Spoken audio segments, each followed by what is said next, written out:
Vamos lá, uma boa tarde para você que está acompanhando a gente na TV Difusora e na rádio também, unindo o Maranhão através da informação, reunida a maior rede de rádio e de TV do estado, é a maior rede de comunicação do Maranhão reunida para trazer para você os principais fatos, as principais notícias dos bastidores do poder, os corredores do poder, os bastidores da política, agora em destaque para você no nosso Jornal da Difusora, primeira edição.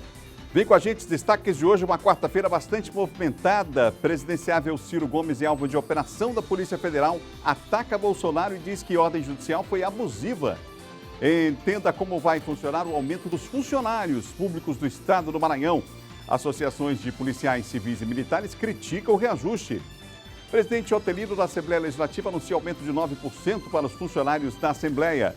PT diz que é contra a federação com PSB e PCdoB. Nova pesquisa para a presidência mostra Lula com 27% a mais do que Bolsonaro. Essas e outras notícias agora. Jornal da Difusora, primeira edição, está só começando.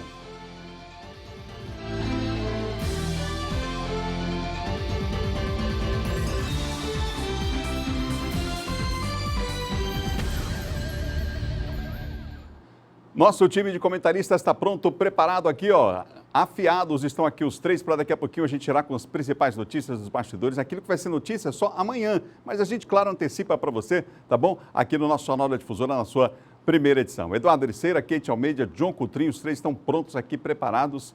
Já, muita informação para você. Você vai participando pelo nosso WhatsApp. Bota na tela aí que hoje é o John Coutrinho que está com o WhatsApp aí. E você vai ligar, 989, a cara do John de feliz, 99, vamos lá, 989-9196-8622, para você ligar e participar com a gente. O John Coutrinho não vai atender você porque ele está no ar aqui, mas no WhatsApp ele vai dar uma resposta para alguns lá, na medida do possível, né? Vamos lá, vamos em frente, muita informação para você até as 2h15 da tarde, lembrando que por volta de 2 horas da tarde, Imperatriz e Caxias vão seguir com a programação local. Deixa eu te falar uma coisa, o Tribunal de Contas do Estado do Maranhão segue averiguando indícios de irregularidades na compra de respiradores pelo governo do estado. Esses respiradores deveriam ter sido usados no auge da pandemia aqui no Maranhão. O processo no Tribunal de Contas do Estado do Maranhão sobre possíveis irregularidades envolve a compra de 70 respiradores pulmonares. O processo envolve a compra de respiradores por parte do governo do estado, ainda no ano passado, na época do pico da pandemia provocada pela Covid-19, e que existia grande dificuldade de obtenção no mercado. Possíveis irregularidades estão sendo investigadas. A gente verificou toda a problemática nacional e observamos que, conforme a própria informação do governo do estado, que não foram entregues os respiradores, foram adquiridos e não foram entregues. Aí, após essa informação, nós abrimos procedimentos e, numa segunda etapa, nos foram informados que a compra tinha sido restituída, os valores tinham sido restituídos, mas com deságio devido à diferença cambial. Nós resolvemos apurar profundamente para saber quem teria, porque esse tipo de procedimento causou esse prejuízo. Então, nós estamos na fase de apuração de responsabilidades para depois apurar a imputação e o valor do débito.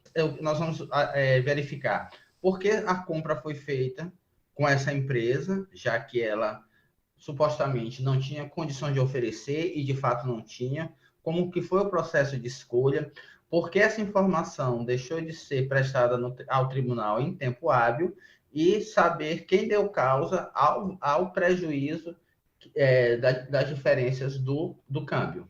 A investigação é realizada pelo Tribunal de Contas do Estado e Ministério Público de Contas, que é vinculado ao TCE. A análise de toda a documentação que envolve o caso ainda está dentro do prazo legal, segundo o secretário de Fiscalização do órgão. No final do processo de apuração de responsabilidades e de valores devidos, é que a gente vai se pronunciar sobre se o ato foi de improbidade, se houve malversação, se houve alguma espécie de conduta administrativa não protegida pela legislação. A Secretaria de Estado da Saúde alegou que realizou os devidos esclarecimentos ao Tribunal de Contas do Estado quanto aos procedimentos para a compra dos respiradores por meio do Consórcio Nordeste. Mas a nota não respondeu se o Estado será ressarcido com o prejuízo financeiro da operação. A Secretaria também não respondeu porque o governo do Estado comprou respiradores de uma empresa que, segundo o Tribunal de Contas, não tinha condições de fornecer os equipamentos. A gente vai voltar a falar sobre esse assunto, mas você viu aí a fala aqui em relação a esse caso do Tribunal de Contas e o outro lado, a Secretaria de Estado da Saúde também. Boa tarde, Kate. Muito boa tarde, Adalberto. Boa tarde ao John, ao Ericeira. Muito boa tarde a você que acompanha a gente pela TV e também pelas ondas do rádio, né? A gente falava sobre esse assunto hoje pela manhã no Bom Dia, Adalberto, e sobremaneira é importante destacar exatamente esse último ponto, né? Um tempo muito difícil, tempo pandêmico. A gente lembra aí desse episódio, foi feito inclusive uma publicização gigante em cima da chegada desses respiradores e logo depois, portanto, o Tribunal de Contas do Estado recebe então esta demanda. Claro que continua seguindo aí o curso normal, né, investigando, né, apurando esses indícios de irregularidades, mas na fala, né, do representante do tribunal, a gente já percebe ali que é necessário responder exatamente isso, né? Quem vai arcar com esse custo e por que foi contratado se não tinha condições de atender? Bom, é extremamente importante que isso seja respondido em tempo, né? Porque a gente consegue nesse tempo, nesse momento ainda tão delicado que é a pandemia e o gasto público em torno disso. John Coutrinho, boa tarde. Uma quarta-feira bastante movimentada, inclusive com a operação aí da Polícia Federal, né, John? Sim, Adalberto. Boa tarde a você, boa tarde ao Eduardo, boa tarde a Kate, boa tarde a todos. A operação da Polícia Federal hoje, não é? Inclusive aqui com operações que envolvem o município de São Luís, né? Relacionadas aí à questão da investigação sobre irregularidades cometidas ali, licitações, na época em que o o ex-governador Ciro Gomes, né, comandava ali o estado do Ceará. E a Adalberto foi, portanto, deflagrada uma operação da Polícia Federal, foi feito buscas em alguns municípios, inclusive aqui em São Luís. O que se refere a essa operação? Sintetizando, há uma apuração de 8 anos, há 8 anos que a Polícia Federal investiga, né, uma investigação em curso, sobre a destinação de propina em relação às obras ali de reforma do Castelão, né, e aí o nome do ex-governador Cid Gomes, o próprio também ex-ministro Ciro Gomes, envolvidos nessa denúncia. Então, foi pedida a quebra de sigilo do próprio Ciro Gomes e hoje ele já se manifestou, foi feita uma busca. Daqui a pouquinho a gente vai mostrar. Exatamente, né? foi feita uma busca na casa dele, né, uma busca, apreensão na casa dele. Ele já se manifestou, o Lula, o Ciro Gomes, né, vários políticos, inclusive o governador Flávio Dino também, já se pronunciou sobre o assunto. A gente está aqui, inclusive, com o Cid Gomes e o Ciro Gomes, olha só a imagem dos dois. O governador Flávio Dino já se manifestou sobre o assunto, o Lula também. Daqui a pouco a gente vai voltar a falar disso, porque é uma quarta-feira que começou diferente com essa operação e da Polícia Federal. Eduardo Ericeira, boa tarde para você. O governo do Maranhão anunciou um aumento aí para os funcionários, a gente vai falar daqui a pouco da repercussão disso, mas tem muita gente que está com dúvidas, né, Eduardo, em relação a esse aumento aí. Boa tarde. Pois é, Adalberto, muito boa tarde a você, ao John, a Kate também, a todos que nos acompanham aqui pela TV Difusora e também pela Rádio Difusora FM. A gente já vem batendo nessa tecla, né, falando sobre esse assunto desde ontem. Inclusive o Ciro trouxe uma matéria repercutindo esse assunto também na Assembleia Legislativa. O próprio Marcionais, deputado da base, que acabou voltando, era ex-secretário, depois há uma expectativa que ele retorne para a secretaria. Enfim, uma movimentação muito grande e hoje na Assembleia, inclusive, já foi aprovado na CCJ, na Comissão de Constituição e Justiça. Portanto, amanhã, uma expectativa que amanhã já deve ser votado a esse reajuste aos servidores do Estado. Só para deixar claro, explicar para as pessoas, vai impactar cerca, aí, segundo o próprio governo do Estado, cerca de 600 milhões por mês, esse reajuste que será dado. Será um reajuste de 9%.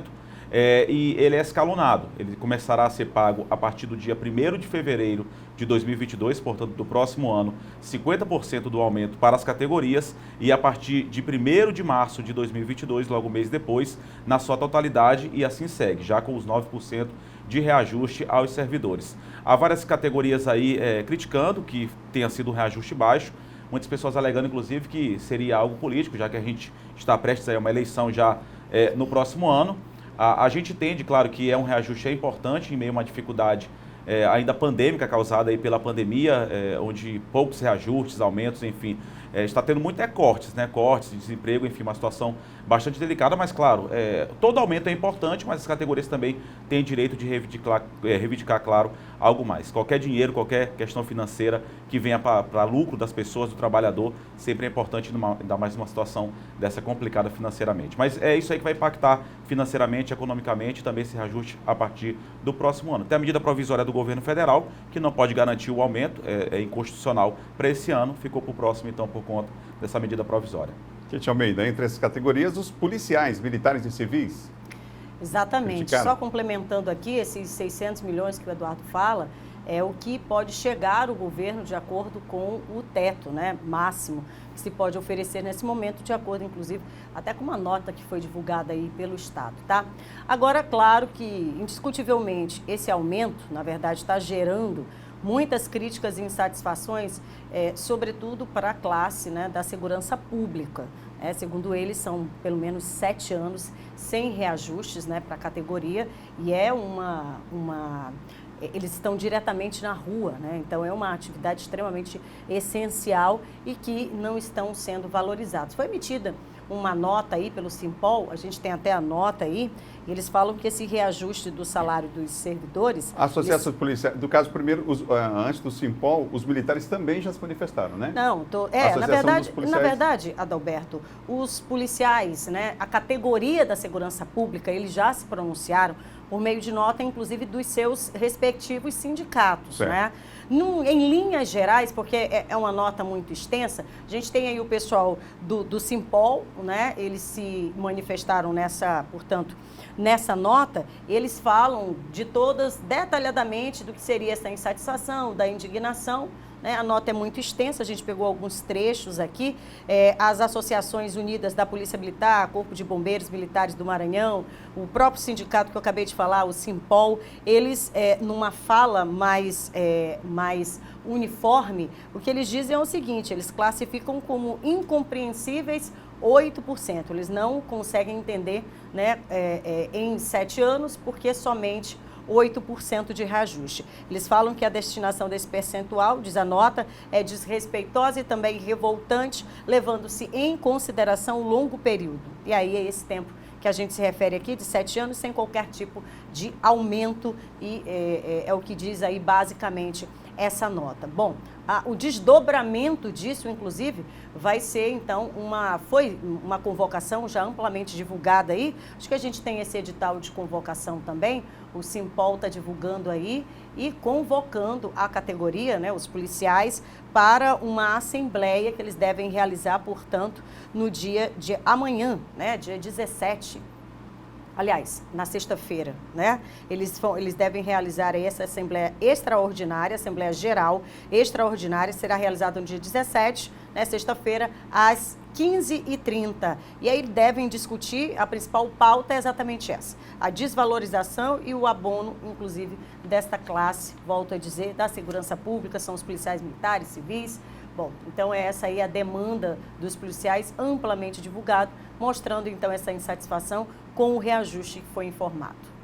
1h28, você ligado aqui na Rádio e TV Difusora com as principais notícias da política, aqui até as 2h15 da tarde.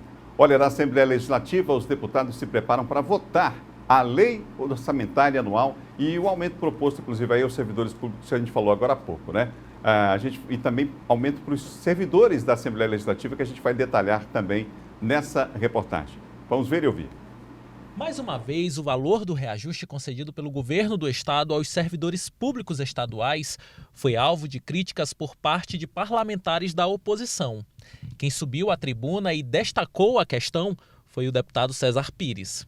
Ficou muito aquém do desejado. São 7 anos sem aumento, sem reajuste.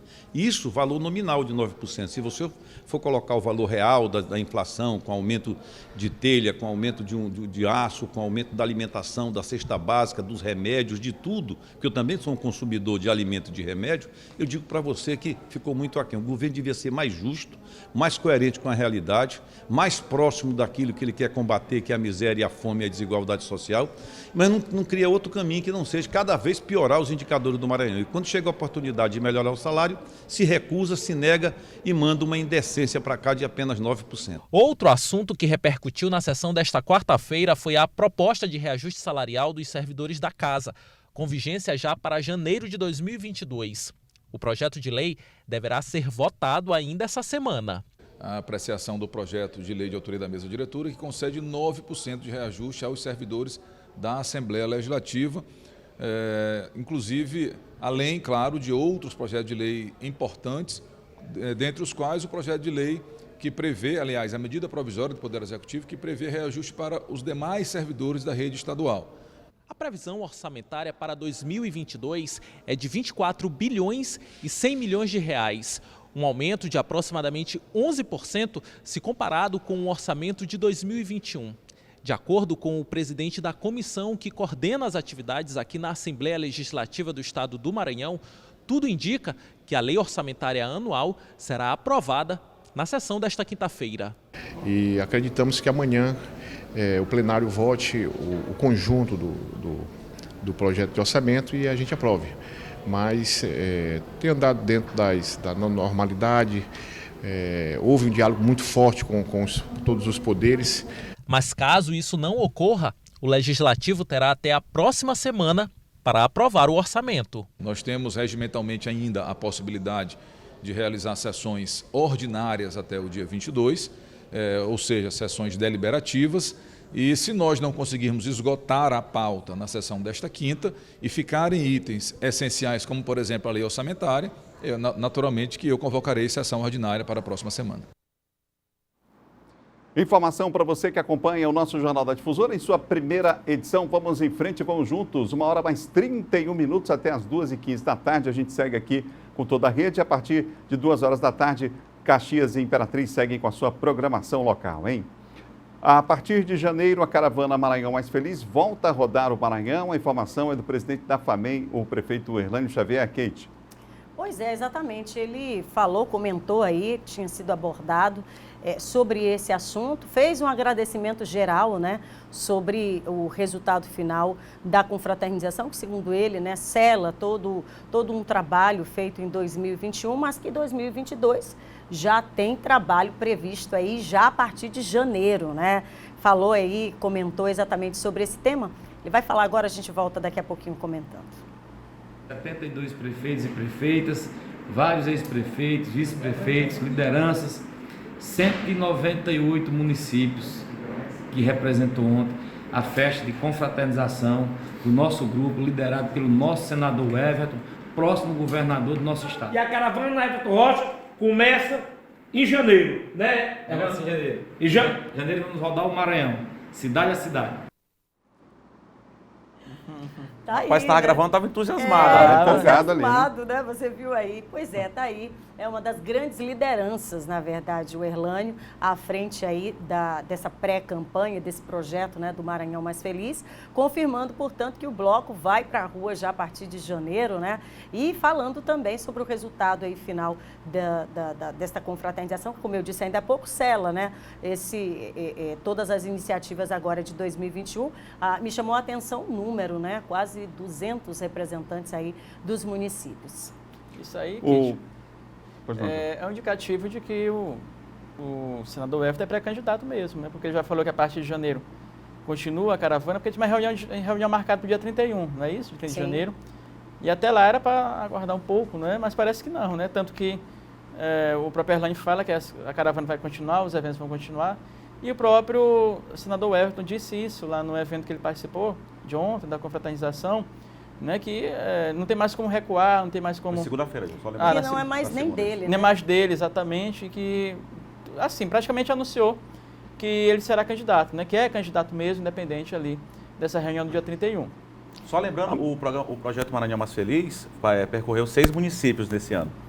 Não é isso, Kate? Confirmando 6 municípios, né? Confirmando 6 municípios, exatamente. bem, Nessa reunião que teve agora de dezembro, né, a última reunião, portanto, não teve por lá nenhuma sinalização de recuo, de parada de nenhum dos pré-candidatos, na verdade, né? Todos seguem com as suas agendas, todos seguem em ritmo acelerado aí, né? Buscando cada vez mais desbravar esse Maranhão, né? Então, portanto, janeiro já, o pontapé aí para 2022. Inclusive, amanhã vai ter encontro aqui na capital, semelhante a esse do senador Everton, do pré-candidato também, vice-governador Carlos Brandão aqui em São Luís. Mas amanhã a gente traz mais detalhes a respeito desse assunto. Eu ia pontuar exatamente isso, né? A gente está aqui ouvindo todos os pré-candidatos. Amanhã, portanto, no Residencial Recepções, 7 horas da noite, o encontro com o Brandão. É assim que estão dando o título a este evento que acontece amanhã aqui na capital, aqui em São Luís. E amanhã a gente está mais detalhes, assim como a gente tem feito, cobrindo a agenda de todos os pré-candidatos, né?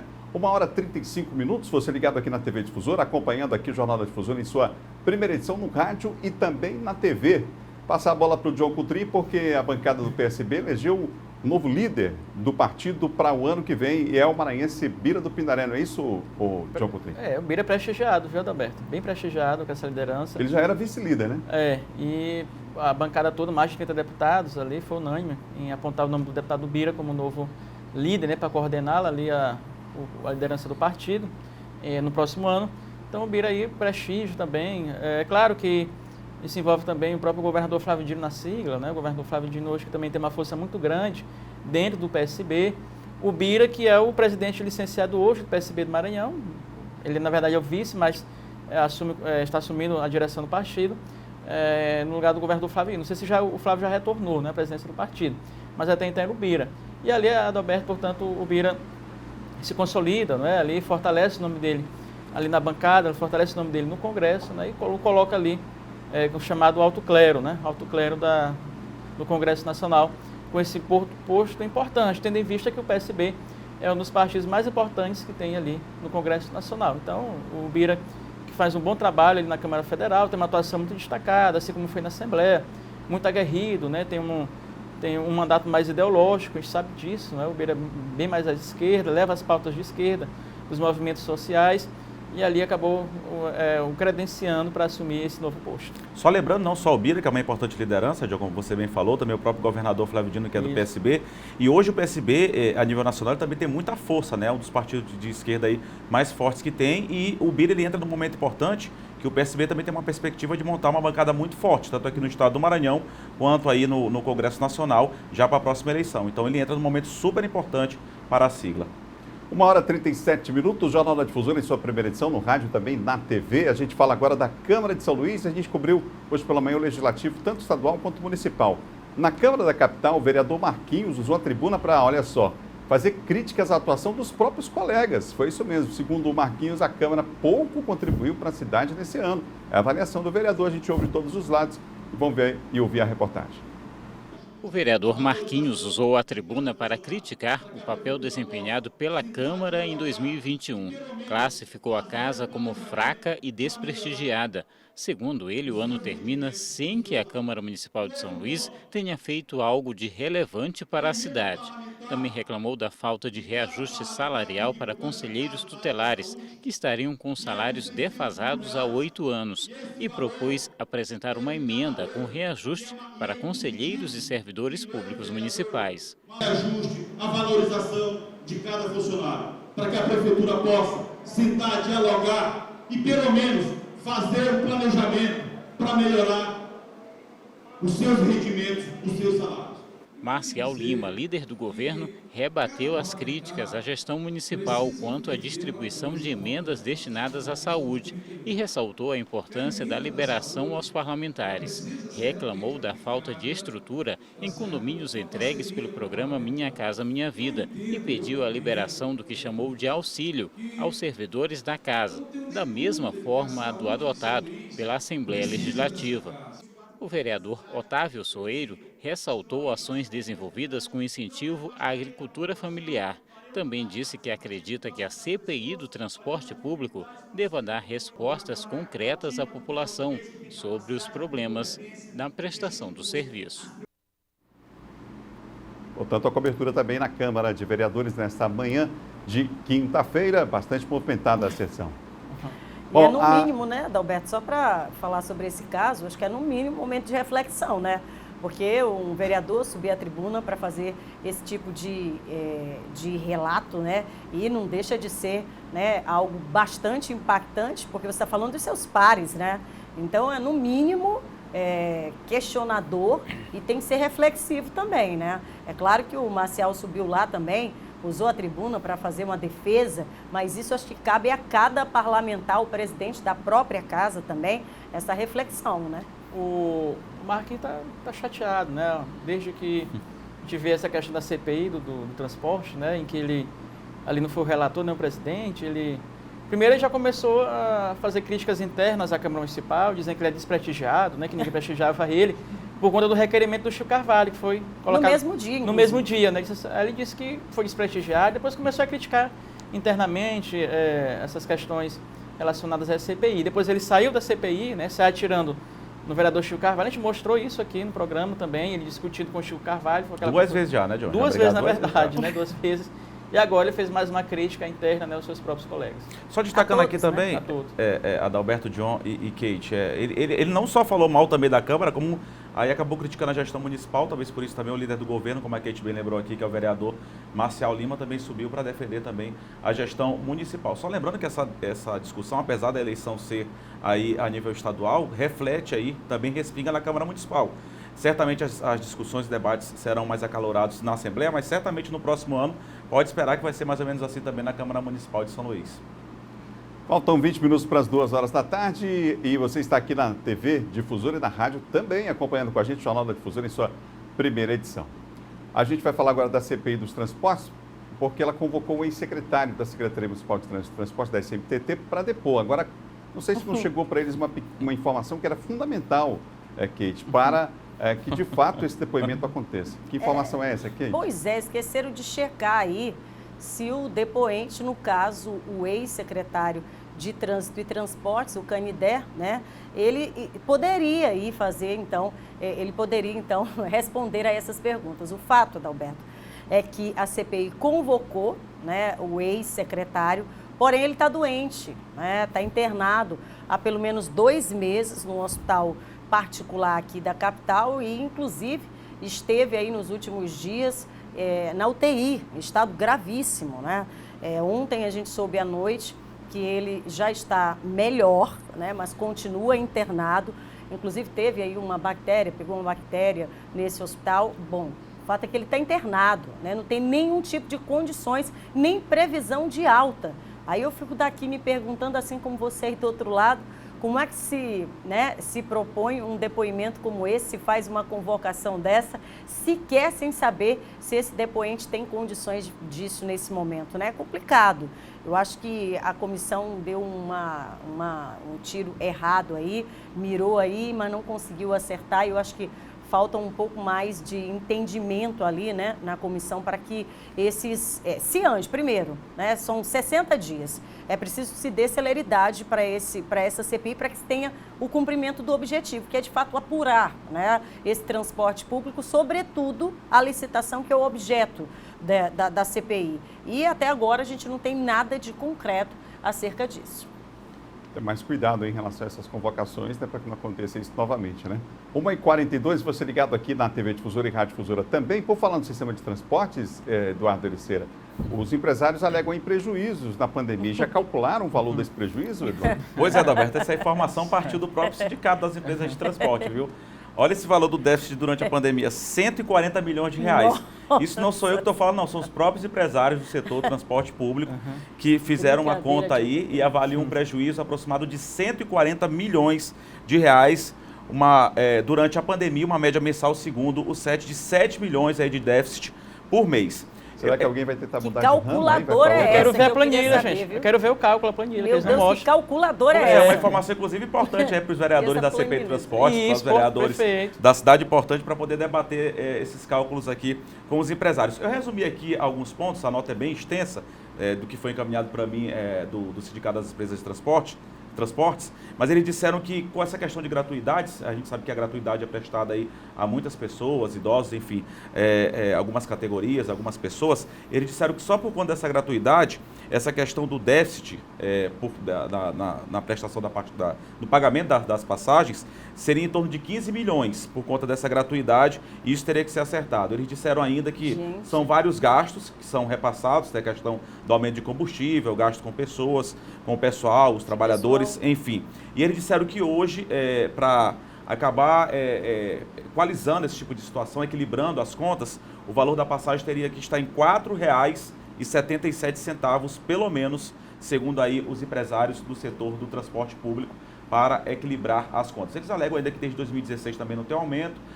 Hoje em dia a maioria da frota tem ar-condicionado, eles estão renovando a frota. Enfim, são alguns pontos que são levantados aí pelos empresários. Mas um déficit de 140 milhões só durante a pandemia, segundo os empresários do setor. Gente, a gente vai voltar a falar sobre esse assunto. É um tema que dá um programa inteiro.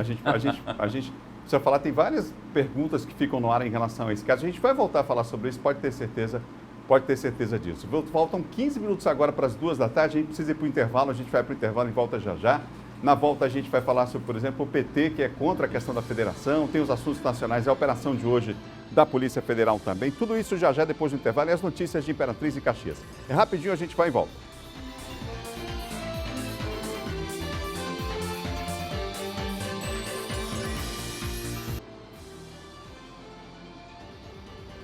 H 1h48 de volta, o Jornal da Difusora em sua primeira edição. Estamos no rádio e também na TV. Um abraço aos amigos do rádio, ao Cleitinho, ao Ricardo Batia, toda a equipe do rádio aí que acompanha também o nosso Jornal da Difusora, viu?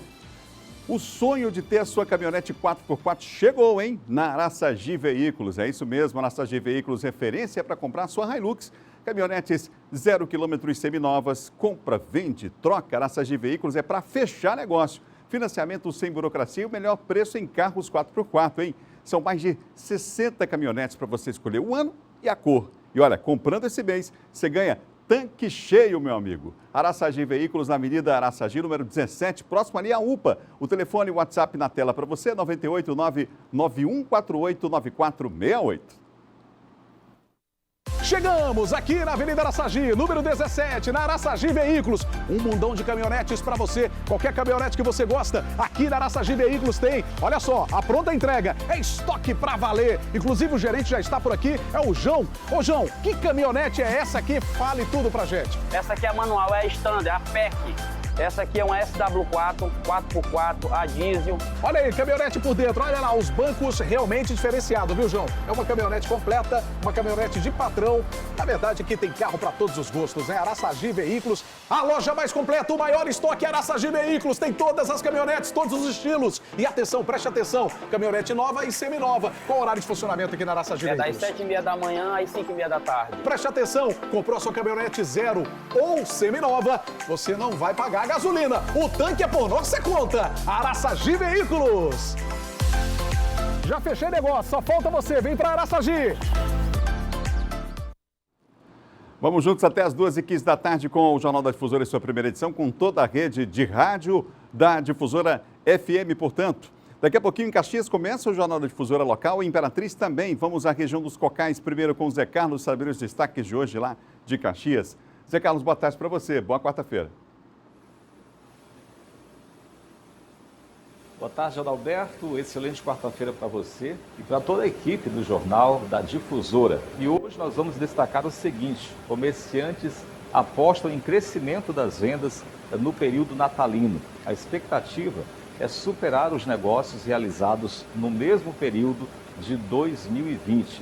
E vamos destacar também uma gincana que arrecada alimentos não perecíveis para distribuir a famílias carentes aqui de Caxias. São essas e outras informações daqui a pouquinho na edição local do Jornal da Difusora. É com você, Adalberto.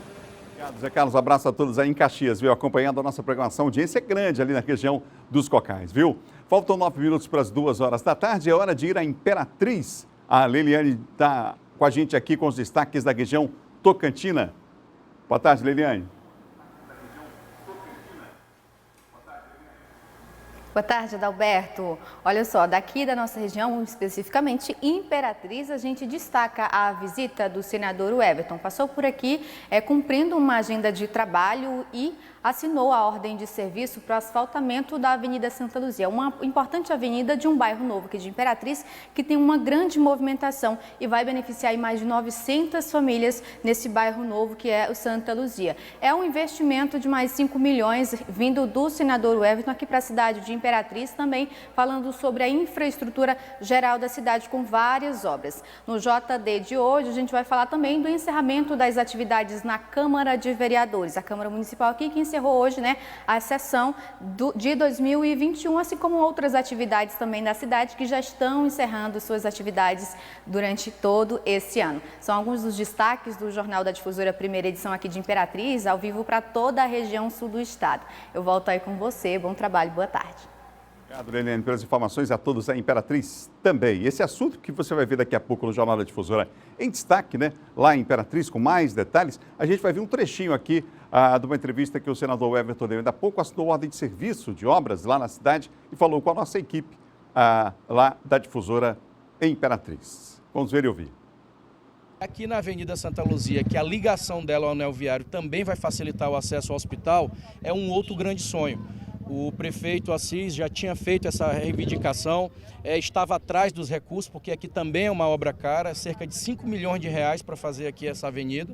E o prefeito conseguiu, no primeiro momento, um projeto importantíssimo, que é a regularização fundiária daqui da região. Antes, todos os moradores, ninguém tinha o documento da sua casa. Você não pode fazer um empréstimo, você não tem como fazer nada, porque não tinha nem como provar que estava morando, que na sua moradia era a sua propriedade. E hoje, todos estão com o seu título de propriedade. Então, eu quero te parabenizar, prefeito, e lhe dizer, viemos aqui com a empresa, já com o recurso garantido, 5 milhões de reais, para que, com o projeto que a prefeitura fez, vocês possam, já nos próximos meses, começar essa importante obra de drenagem, de asfalto, de tudo, para que a gente possa ter uma avenida totalmente trafegável e, claro, levando aqui melhoria na qualidade de vida aqui de toda essa região e dessa população. Daqui a pouquinho a cobertura completa no Jornal da Difusora em Imperatriz. John Coutrin com os destaques aí agora do pessoal que está mandando mensagem para a gente aqui, as mensagens do nosso público no 9196-8622, John. Vamos lá, Adalberto. A Alzira Pacheco, ela diz o seguinte, né? Não perco esse jornal, vocês quatro são pessoas que eu admiro muito. São jornalistas firmes, dá gosto de assistir. Todo dia estamos juntos, portanto, abraço. Para a Alzira, que não disse de onde é, né? Qual o local aqui, ela não falou onde é. Daqui a pouco ela manda mensagem dizendo aí qual local que está assistindo a gente. Obrigado. É bom dizer, Vamos lá aqui. Boa tarde, assisto vocês todos os dias. Não disse também o nome, eu creio aqui que seja a Cleide Gomes, né? Cleide Gomes, mas não disse de onde está assistindo. Maravilha. Daqui a pouco a gente continua com o alô aqui para o pessoal que acompanha a gente em todo o estado do Maranhão, viu? Agora Caxias e Imperatriz vão seguir com a programação local.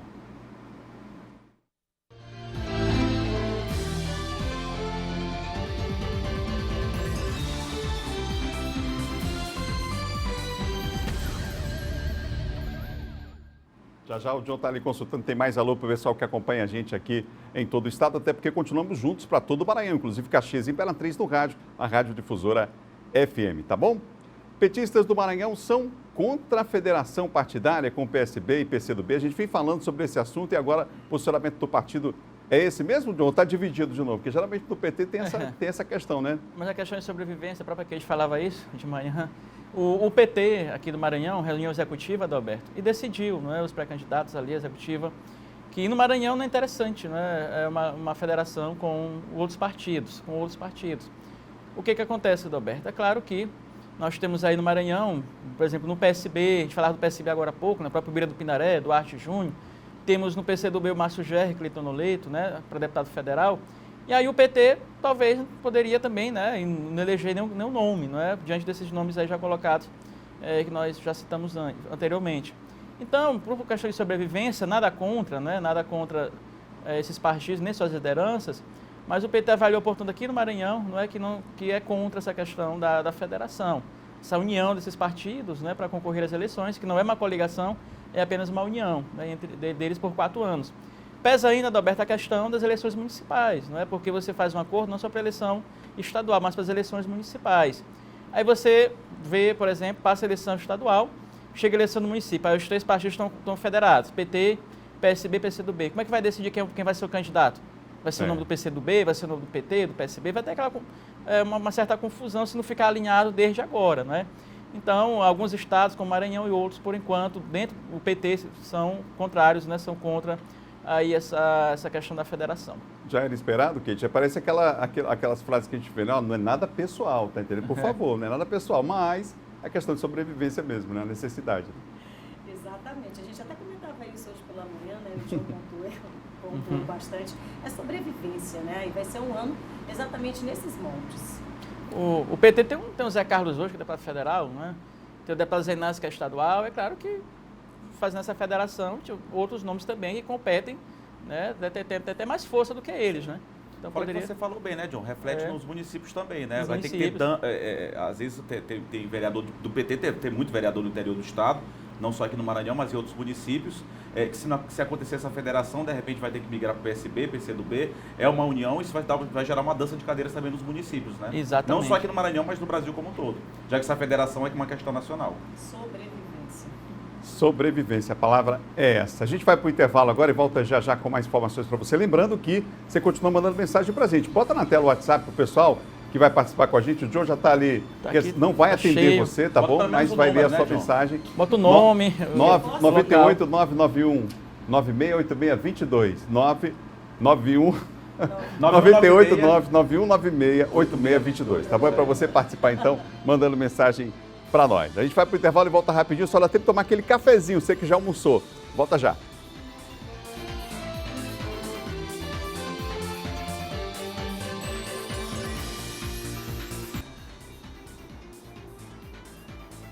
Já voltamos ao vivo para todo o estado com o Jornal da Difusora em sua primeira edição. Deixa eu te perguntar uma coisa, você está a fim de ganhar um Samsung Galaxy S20? Eu também estou, mas não posso participar, mas você pode. Pois então é o seguinte, fica ligado no sorteio que o Sistema Difusora preparou para te dar esse super presente. Basta você seguir no Instagram, @DifusoraTV e @DifusoraOn, curtir a foto oficial e marcar um amigo nos comentários, hein? Você pode participar quantas vezes você quiser e depois disso é só torcer. O resultado está chegando a hora, hein? Sorteio dia 21 de dezembro no nosso Instagram. Participe, vai lá. 1h da tarde, você ligado com a gente aqui, acompanhando o Jornal da Difusora. 1h e mais 1 minuto. 1h não, rapaz. 2 da tarde mais 1 minuto, né? 13 ali é porque é o tempo do programa que a gente faz hoje até 2h17. Não teve fuso horário ainda, não teve fuso horário não. Você ligado com a gente, acompanhando em todo o Maranhão o Jornal da Difusora. Saiu mais uma pesquisa, hein? Pesquisa IPEC, aquele instituto que foi montado com pessoas que dirigiram o IBOP durante muito tempo, né? Agora que montaram um outro instituto, no caso é o IPEC, que para a presidência da República mostra que o Lula está 27% à frente do presidente Jair Bolsonaro na corrida pelo Palácio do Planalto. Vamos conferir. No primeiro cenário, Lula, do PT, lidera com 48% das intenções de voto. Jair Bolsonaro, do Partido Liberal, aparece com 21%. Sérgio Moro, do Podemos, tem 6%. E Ciro Gomes, do PDT, 5%. André Janones, do Avante, e João Dória, do PSDB, têm 2% cada. Os demais candidatos têm 1% ou menos. Brancos e nulos, 9%. Não sabem ou não responderam, 5%. Em um segundo cenário, com menos candidatos, Lula tem 49% das intenções de voto. Bolsonaro tem 22%. Moro aparece com 8%. Ciro Gomes tem 5% e João Dória 3%. Brancos e nulos, 9%. Não sabem ou não responderam, 3%. O IPEC, instituto criado por ex-executivos do IBOP, ouviu 2.002 pessoas entre os dias 9 e 13 de dezembro. A margem de erro é de 2 pontos percentuais para mais ou para menos. O nível de confiança é de 95%. Pesquisa feita ainda essa semana, Kate, aumentou a diferença do presidente Lula em relação ao presidente Bolsonaro, né? Diferença bem esticada, inclusive, viu? Como estava dizendo agora há pouco aqui nos bastidores do Eduardo, é recente, do dia 13, né? Tem apenas 2 dias aí essa pesquisa. E eu me recordo aqui que a última pesquisa que nós demos aqui, né, pesquisa nacional, apontava aí, não era essa distância toda. Eu me recordo desse novo pacote aí, nessa mudança, né, do Bolsa Família para o Auxílio Brasil, nem isso, né, fez dar uma alavancada aí na preferência do atual presidente. A gente vê que somando ali todos os outros candidatos, não chega ali ao que está pontuando o ex-presidente Lula, né? Então, a última pesquisa, a gente já vem percebendo aí, das últimas pesquisas, ele já vinha com uma liderança, mas agora, nesta última, consideravelmente na frente, né? Diogo Coutinho, será que tem alguma relação aí com a avaliação do governo Bolsonaro, que saiu também essa semana? Eu fiquei surpreso com esse tal de André Janones, que eu nunca vi falar, né? Ele aparece com 2% na pesquisa, achei muito esquisito. É bastante, né, John? Eu acho, pré-candidato a presidente. Ele está empatado com Dória. Mas semana passada tinham 7 candidatos, ou 8 pré-candidatos, né? Só faz aí aparece ali, cadê ele? André Janones. Tem mais outros 2 nomes que não aparecem. Aí tem Dória, tem Cabo da Ciolo, aparece Cabo da Ciolo ali também na frente da pesquisa. Alessandro Vieira também. 1%. Mas o Janones ficou na frente de muita gente, viu? Eu não sabia que ele era pré-candidato a presidente da República, ele é do Avante. Janones. Efeito Janones. Efeito Janones. Comendo pelas beiradas, já ouviu isso? Ele é deputado federal, né? Deputado federal, André Janones do Avante. Mas muita gente não conhece o Janones para ele aparecer aí com 2%. Pelo menos eu acho muito esquisito essa pontuação dele nessa pesquisa. Mas, fora isso, Adalberto, só mostra aí que o Lula vem liderando todas as pesquisas, né? Apesar de ter saído uma outra consulta, em que o presidente Bolsonaro lidera, não é uma outra consulta, mas, entretanto, nessa pesquisa aí a gente observa primeiro. Segunda pesquisa, né? Que essa aí, no caso do Senado, é estimulada. Isso, sim. Na estimulada. Que é uma votação espontânea muito grande. Eu olhei, vendo a pesquisa, uma votação espontânea para o Lula de 40%, né? Que é algo que também me surpreendeu. 40% de voto espontâneo. Dessa vez o Moro não pontuou muito bem, né? Ficou ali com 6%, o Ciro Gomes com 5%. Né? O Moro já vem um pouquinho mais na frente nas outras pesquisas.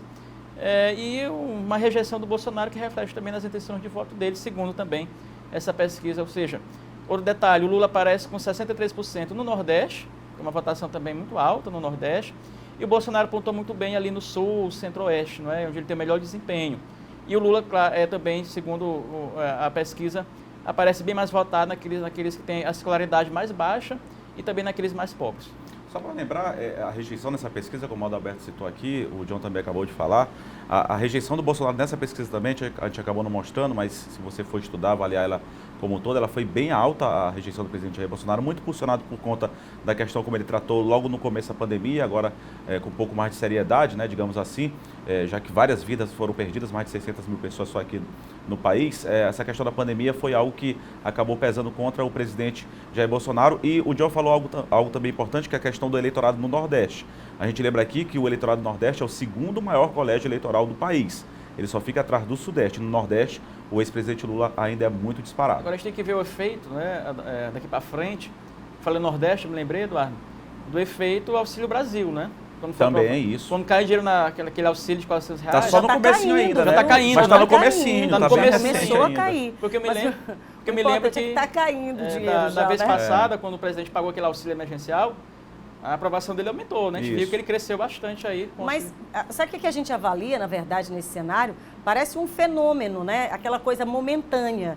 Mas a lembrança, né? O pessoal guarda na lembrança exatamente os benefícios que foram, assim, imediatos, né? Para diversas camadas. Está aí o Nordeste mostrando, né, esse percentual que está acima de 60% com relação ao ex-presidente Lula, né? Não deu tempo para mostrar a pesquisa toda, mas também fica claro lá a pesquisa, quando você tem ali um cenário da pesquisa estimulada, ou seja, quando os nomes dos candidatos são apresentados às pessoas, né, aos eleitores, o resultado foi aquele que a gente viu. Quando se pergunta em quem você vai votar para presidente, sem mostrar o nome de ninguém, o Bolsonaro tem tido um desempenho bom ainda. Um bom desempenho. Essa mesma pesquisa quando é espontânea, né? Quando é espontânea, no caso. Né, quando não se apresentam os nomes dos candidatos. Então é preciso também... Aí vem para a memória quando você apresenta, né? Ter uma ideia. A questão dos benefícios também, programas sociais, só rapidinho, coisa de menos de um minuto. Benefícios são importantes, programas sociais aí são importantes, mas uma mensagem que eu deixo para a população, que não é para pensar só em momento, como a Kate falou aqui. A gente deve pensar o país, no caso o presidente, daqui a 4 anos, pensar um presidente que pense o país, desenvolvimento do país de todos, não só a partir de programa social, projeto social, que é super importante também em assistência à população. Mas não deve ser só isso aí, não. Vamos falar da operação da Polícia Federal. A gente começou a falar no começo do bloco, só dando ali uma manchete inicial, né? Mas a Polícia Federal deflagrou uma operação contra o esquema de fraude e pagamento de propinas a agentes políticos e servidores públicos em licitação para obras no estádio Castelão, lá em Fortaleza, no Ceará, entre os anos de 2010 e 2013. Entre os alvos das buscas, os irmãos Ciro Gomes, pré-candidato à presidência, e o senador Cid Gomes, ambos do PDT. Vamos gerar para falar um pouco mais sobre isso. O impacto, a gente já teve a repercussão aí. O presidente Lula, o governador Flávio Dino também falando sobre essa operação, né, John? O governador saiu em defesa do Ciro Gomes, não é? Ele fala dessa questão de que não entendeu porque houve essa busca e apreensão na casa do Ciro Gomes. Ele achou desnecessário isso. O próprio Lula também se solidarizou, não é, com o Ciro Gomes. Também o Ciro Gomes retribuiu, agradeceu o apoio do Lula. E é importante destacar o seguinte, qual é a grande polêmica agora que surgiu nas redes sociais, não é? Que estão dizendo que o Lula fez o que o Ciro Gomes não fez em relação à defesa do Lula quando foi preso, né? Ali em relação à Lava Jato. É importante destacar o seguinte, que o Ciro Gomes, apesar das críticas que ele fez ao Lula, mas ele sempre se colocou como contrário à operação que foi feita da Lava Jato contra o Lula. A gente lembra disso, você pode buscar no arquivo que o Ciro Gomes, em todas as entrevistas, dizia que o Lula tinha sido preso injustamente, não é? Criticava a Lava Jato, criticava, disse, falou até montar uma embaixada, aquela coisa toda, e disse que tem declarações dele dizendo também que torcia pela soltura do Lula. Então não é bem assim dizer que o Lula está fazendo o que o Ciro Gomes não fez. O Ciro Gomes também saiu em defesa do Lula, né, claro. E por outro lado tem crítica muito ácida, chamou o Lula de corruptor, né, bandido, essas coisas todas. Mas a gente tem que ser, né, criterioso aqui também e falar o que realmente aconteceu. Vou pedir o auxílio dos colegas aqui para facilitar para quem está no rádio, que não está vendo aí os posts do Lula e também do governador Flávio Dino. Ericeira lendo um, aqui também um outro. Vamos aí com o post começar com o do governador Flávio Dino. A gente postar na tela e para quem está no rádio a gente vai ler aqui o post do governador Flávio Dino em relação a essa operação da Polícia Federal. Eduardo, me ajuda aqui com... É importante colocar aqui, justamente como você falou, Adalberto. Esse aí é do Flávio Dino, foi o governador Flávio Dino que acabou aí tuitando após a operação contra o Ciro Gomes e o irmão também. Minha solidariedade a Ciro Gomes, não vi pelos fundamentos até aqui revelados, razão para medidas coercitivas decretadas, entre as quais busca e apreensão para apurar fatos supostamente ocorridos há 8 anos. Investigações podem ocorrer, mas sempre observando as garantias legais. Lembrando que o governador Flávio Dino é ex-juiz federal, ele tem muito conhecimento aí nessa questão judicial também. Gente, Lula também se manifestou sobre o assunto, né? Exatamente, ele se manifestou dizendo que ele queria prestar a solidariedade dele ao senador Cid Gomes, ao pré-candidato também ao Ciro Gomes, que tiveram as suas casas invadidas sem necessidade, sem serem intimados para depor e, claro, ele fala ainda sem levar em conta a trajetória de vida idônea dos dois.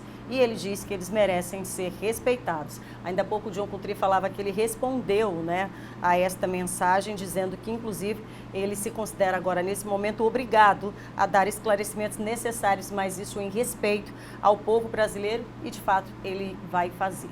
Né? Lembrando que as acusações são de supostas fraudes e pagamentos de propinas a agentes políticos e servidores públicos envolvendo aí as obras do estádio Castelão, lá em Fortaleza, entre 2010 e 2013. Hein? E só para concluir, o Ciro Gomes se pronunciou também numa entrevista hoje.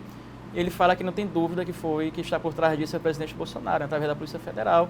Falou de Estado polialesco, né, e criticou a família Bolsonaro ali pela indicação do diretor da PF. Ele tem certeza absoluta que o Bolsonaro está por trás disso, segundo a versão do Ciro Gomes. Isso colocou à disposição para qualquer esclarecimento. Sim, disse que é uma ameaça, né, à democracia, disse inclusive numa fala. Já se manifestou também, portanto, o pré-candidato Ciro Gomes nessa manhã. O Tribunal Superior Eleitoral, mudando de assunto, unifica o horário de votação nas eleições de 2022. A gente sabe, né, Eduardo, que tem aquela coisa do horário, né?